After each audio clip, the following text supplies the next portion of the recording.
وعلى آله الطيبين الطاهرين وأصحابه الأكرمين أجمعين أما بعد فأعوذ بالله من الشيطان الرجيم بسم الله الرحمن الرحيم وإذا جاءك الذين يؤمنون بآياتنا فقل سلام عليكم كتب ربكم على نفسه الرحمة صدق الله العظيم وصدق رسوله النبي الأمين الكريم ونحن على ذلك لمن الشاهدين والشاكرين إن الله وملائكته يصلون على النبي يا أيها الذين آمنوا صلوا عليه وسلموا تسليما اللهم صل على سيدنا ونبينا وحبيبنا مولانا محمد وعلى آله وأصحابه أفضل صلواتك وعدد معلوماتك وبارك وسلم محترم حاضرین سامعین کرام السلام علیکم ورحمۃ اللہ وبرکاتہ۔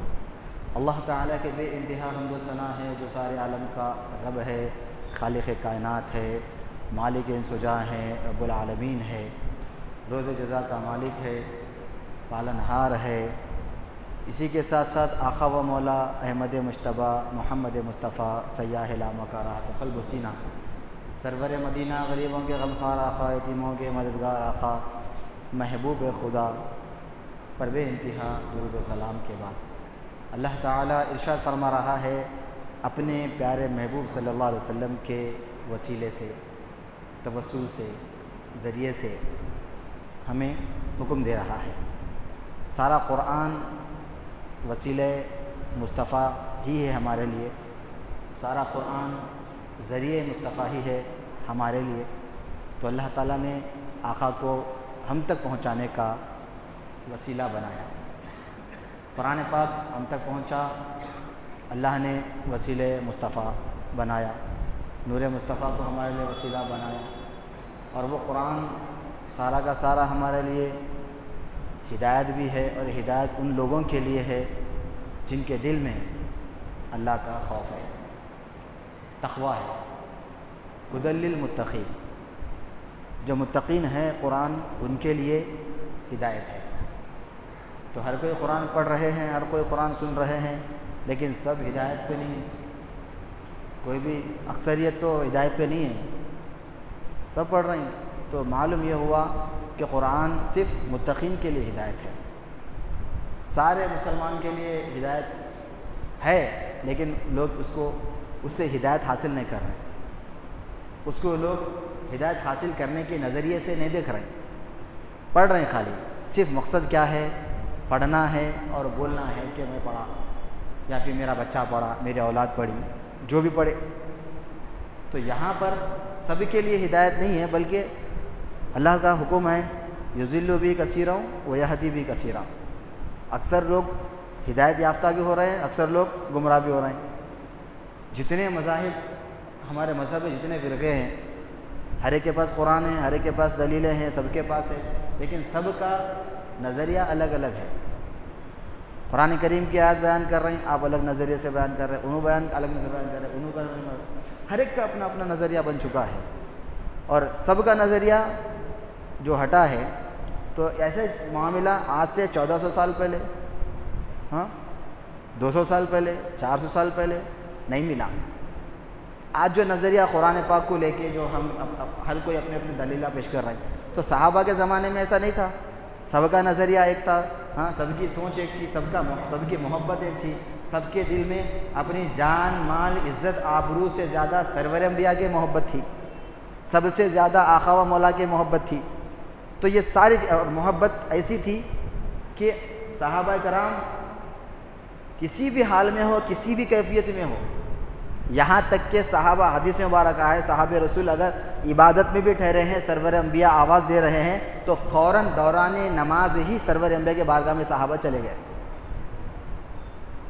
حدیث اٹھا کر دیکھو، صحابہ کی عقیدت محبت کیا عالم تھا، عبادت کر رہے ہیں، سرور انبیاء کی آواز آئی تو صحابہ رسول فوراً آقا کے بارگاہ میں چلے گئے۔ اور آقا کی بات ہمارے لیے کیا ہے؟ اطاعت واجب ہے، اللہ کا حکم ہے، اللہ کا حکم ماننا، آقا کا حکم ماننا۔ اللہ تعالیٰ ایک سب فرما رہا ہے کہ میرے حبیب کا اطیعوا اللہ و اطیعوا الرسول، اللہ کا حکم ہے۔ تو اب آقا آواز دیے، صحابہ رسول فوراً دوران نماز میں سے آقا کے بارگاہ میں چلے گئے۔ پھر اس کے بعد واپس آئے تو شروع سے نہیں پڑھے نماز، جہاں سے چھوڑے تھے وہیں سے شروع کریں، قربان ہو جائیں۔ تو کیا ثبوت ملا؟ صحابہ کا نظریہ کیا تھا کہ سرور انبیاء کی بارگاہ میں جانا بھی عبادت ہے، اور وہ اللہ کی عبادت ہے۔ نماز اللہ کی عبادت ہے، سرور انبیاء کی اطاعت بھی اللہ کی عبادت ہے، تو سرور انبیاء سے محبت کرنا بھی اللہ کی عبادت ہے۔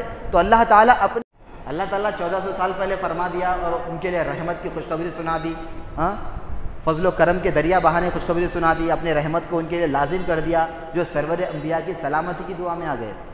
تو اب سلام لینا ہے تو اب ہمارے کو بھی جانا پڑتا۔ قرآن سب کے لیے ہے نا، ایسا تو نہیں ہے کہ قرآن 1400 سال پہلے کچھ لوگوں کے لیے ہدایت تھا، اب ہمارے لیے نعوذ باللہ اس کے بعد ایسا کچھ ہے؟ دنیا کا کوئی بڑا سا بڑا ملا بھی نہیں بولتا ایسا، کوئی فرقہ بھی نہیں بولتا، کوئی مذہب کے لوگ نہیں بولتے قرآن پہلے والوں کے لیے ہدایت تھا، اب وہ تھا، اب ہم کچھ تقسیم ہوئی، کچھ بھی نہیں دی، پھر ہم ایمان سے خارج ہو جاتے۔ پھر تو قرآن 1400 سال پہلے جو کیفیت کے ساتھ تھا اب بھی ہے اور ہمیشہ رہے گا۔ تو جو اللہ کا حکم ہے وَإِذَا جَاءَكَ الَّذِينَ يُؤْمِنُونَ بِآيَاتِنَا فَقُلْ سَلَامٌ عَلَيْكُمْ كَتَبَ رَبُّكُمْ عَلَى نَفْسِهِ الرَّحْمَةَ، اس کے بعد سرور انبیاء کی ہم سلامتی کی دعا لیں گے، آقا کی زیارت کو جائیں گے، وہ نیت اور ارادے کے ساتھ جائیں گے۔ اگر یہ بات بہت قابل غور بات ہے ہمارے لیے، کیونکہ کچھ معصوم لوگ ہیں ہمارے بولے بالے پاپ بیچارے، جو اب اتنی گہرائی میں جا کے تو کوئی وہ وقت آیا اللہ سے دعا کرے تو سمجھ میں آ جاتی بات، قرآن میں سب ہے، نہیں اگر کچھ ایسی بات آتی سننے میں، نہیں دیکھیے آپ نیت صرف آپ مسجد کی کریے، مکہ سے مدینے کو زیارت کی ارادے سے جائیں گے تو نعوذ باللہ فلاں ہو جائیں گا، ایسا ہو جائیں گا، وہ ایسی باتیں ہیں کچھ، یہ بھولے بھالے باتیں، نادانی والے باتیں۔ ہم جو اللہ سے دعا کرتے ہیں کہ اللہ آپ کو جو ہے عقل سلیم عطا فرمائے، آپ کے دل میں بھی سرور انبیاء کی وہ محبت پیدا ہو جائے جو اللہ تعالیٰ چاہتا ہے، اللہ تعالیٰ بلانا چاہ رہا ہے، اور ہم ایسی باتیں لے کر بیٹھ گئے کہ نہیں جانا، وہ ارادے سے نہیں جانا، وہاں پہ خالی مسجد کو جانا، زیارت کو نہیں جانا۔ اللہ تعالیٰ زیارت مصطفیٰ کو بلا رہا، بندہ ارادے کے منشأ الہی فرمان الہی ہے، اللہ کے فرمان کو سامنے رکھ کے، قرآن کریم کو سامنے رکھ کے بندہ وہاں جائیں گا، زیارت مصطفیٰ کے تحت سلامتی کی دعا لیں گا تو اس کا حج قبول ہوگا۔ اللہ اس رسول کو ناراض کر کے اگر ہم یہ سوچ کے وہاں نادانی سے جا رہے ہیں تو اللہ تعالیٰ جو ہے بھولے بھالے مسلمانوں کی عبادت قبول فرمائے، اور ان کے دل میں، دل و دماغ میں یہ حقیقت کھل جائے، آشکار ہو جائے، ظاہر ہو جائے کہ اللہ کیا فرما رہا ہے۔ صحابہ کرام جو حاضر ہو رہے ہیں تو اللہ تعالیٰ خوشخبری دے رہا ہے ان کے لیے، اور ہم آج یہ مسئلے کو لے کے بیٹھ گئے کہ نہیں وہاں گئے تو خالی جو ہے بس ڈائریکٹ خالی مسجد کی ارادے سے جاؤ، نماز کے ارادے سے جاؤ، زیارت کے ارادے سے نہ جاؤ۔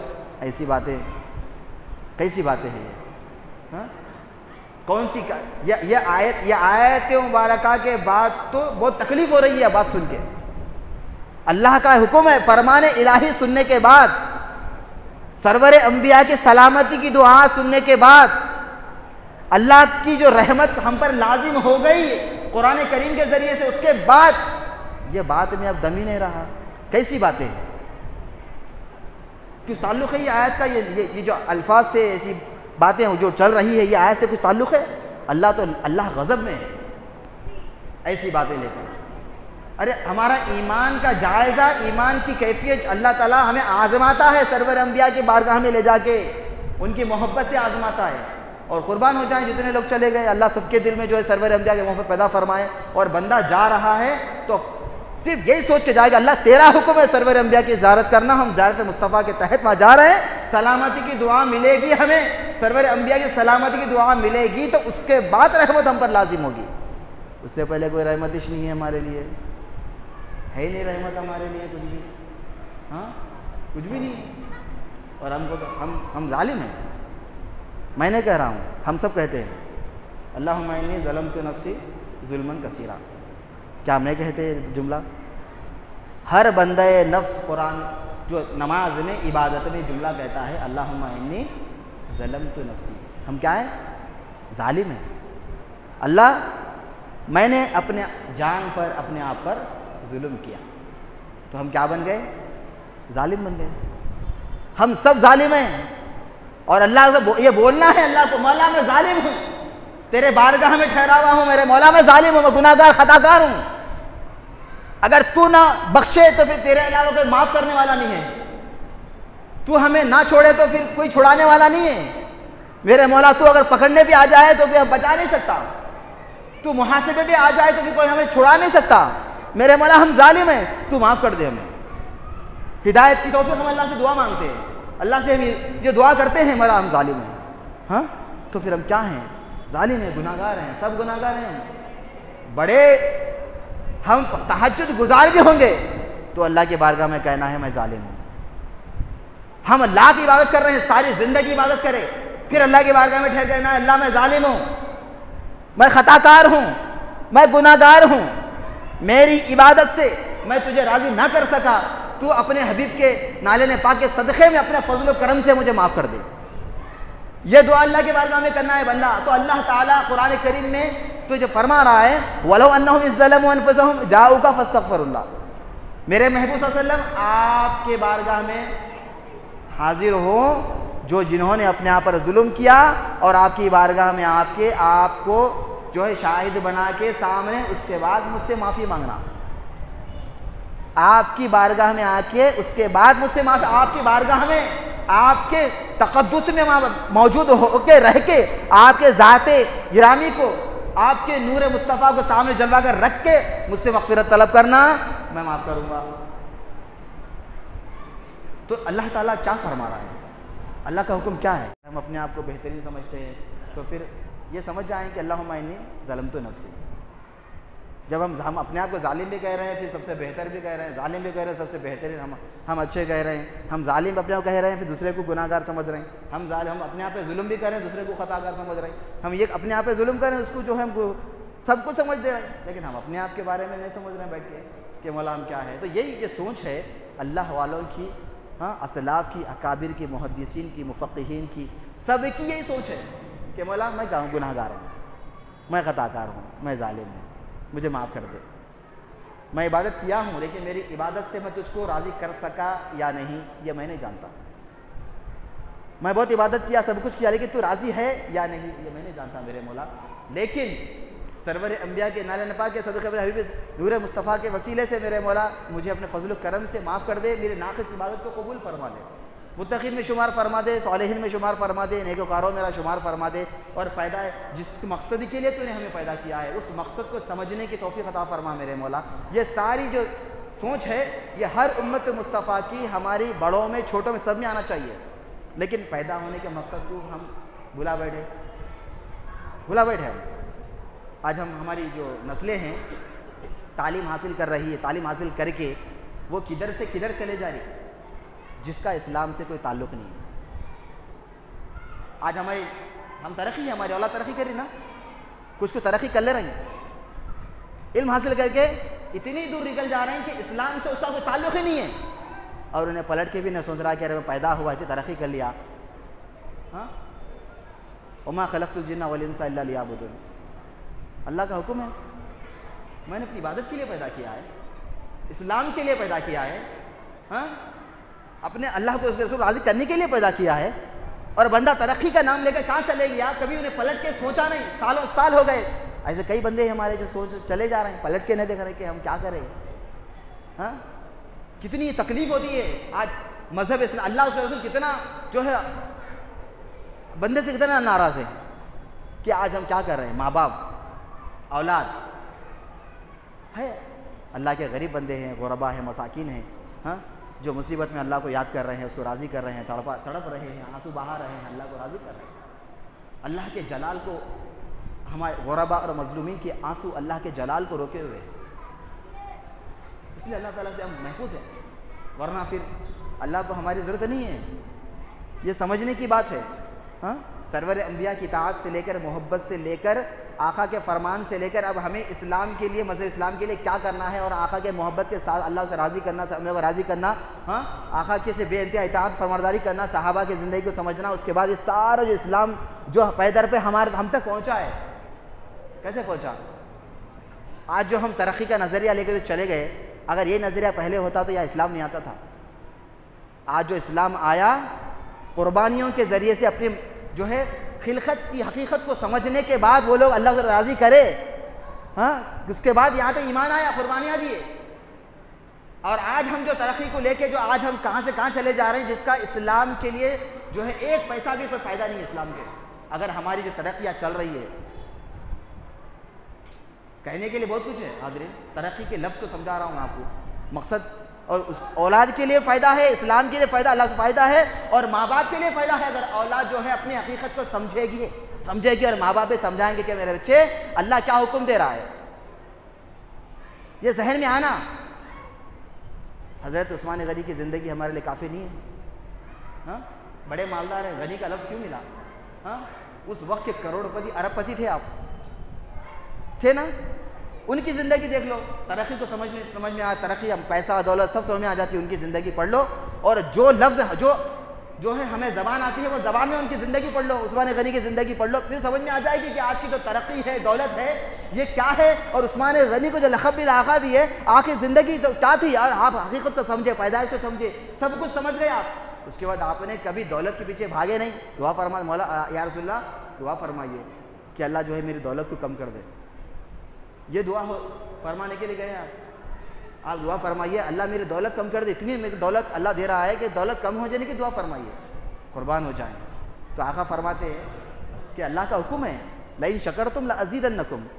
اے عثمان، اللہ کا حکم ہے، اللہ تعالیٰ شکر گزار بندوں کو دینے کا وعدہ فرمانا ہے، یہ اس کا وعدہ ہے. اب اس کے وعدے کو میں کیسا روکوں؟ اس نے وعدہ کر دیا جتنا دیتا جائے گا، تم شکر گزاری کر رہے ہو، دیتے جا رہے ہو، اللہ اس سے زیادہ تمہیں دیتے جا رہا ہے. اب میں کیسا روکوں؟ میرے آقا نہیں کرے دعا، قربان ہو جائے. تو یہ ترقی کا نظریہ بتا رہا ہوں میں. آج ہماری اولاد کہاں جا رہی ترقی کو لے کے، ماں باپ کہاں بھیج رہے ہیں ترقی کو لے کے. ہاں مطلب اسلام نام مسلمان رکھ لیے، آ گیا سب نام آ گیا، اس کے بعد جا رہے ہیں کدھر جس کا اسلام سے کوئی تعلق نہیں ہے، چلے گئے. اور ہم کیا کر رہے ہیں آج؟ افسوس کی بات ہے. ہم دعا کرتے ہیں، ہم تڑپ کے دعا کرتے ہیں مولا آج ہماری نسلوں کو اور ہمارے اکابرین کو، بڑوں کو بھی اللہ توفیق دے کہ اپنی اولاد کو ہمارے مقصد حیات سمجھ میں آ جائے، عثمان غنی کی زندگی سمجھ میں آ جائے. اس کے بعد ہمارے بچے اور اسلام کے لیے جو ہے فائدے مند بن کے پیدا ہوں گے، بڑے ہوں گے تو فائدے مند بن کے بڑے ہوں گے. خاتمہ بھی بالخیر ہو جائے گا، ایمان کی حالت میں خاتمہ جائے گا. جو جیسی نیت ہوگی، جیسا ہم چلیں گے ویسا برابر ہے. دل کو بھی سکون ملے گا، زندگی میں بھی، دنیا میں، آخرت میں سکون ملے گا. سب ہر جگہ سکون ہے اگر ہم سمجھ جائیں اور عثمان غنی کی زندگی کو یاد کر لیں، پڑھ لیں. کہنے کے لیے بہت ہے، لیکن اللہ سے دعا ہے کہ اللہ ہم سب جو ہے امت مصطفیٰ کی حفاظت فرمائے، سب کو ایک اور نیک بنائے، سب کے دلوں میں ایک دوسرے کی محبت پیدا فرمائے، آقا کی محبت پیدا فرمائے میرے مولا. اور جتنے بھی مسائل ہیں آج مسلمانوں کے اوپر جو کیفیات آ رہے ہیں، آسمانی جو بارش کی شکل میں جو بھی نزول ہو رہا ہے میرے مولا، جہاں مسلمان پریشان ہیں، تکلیف میں ہیں، بے گھر ہے، ہر طریقے سے میرے مولا آسمانی بلاؤں سے، زمینی فتنوں سے سارے امت کی حفاظت فرما. وما علینا الا البلاغ.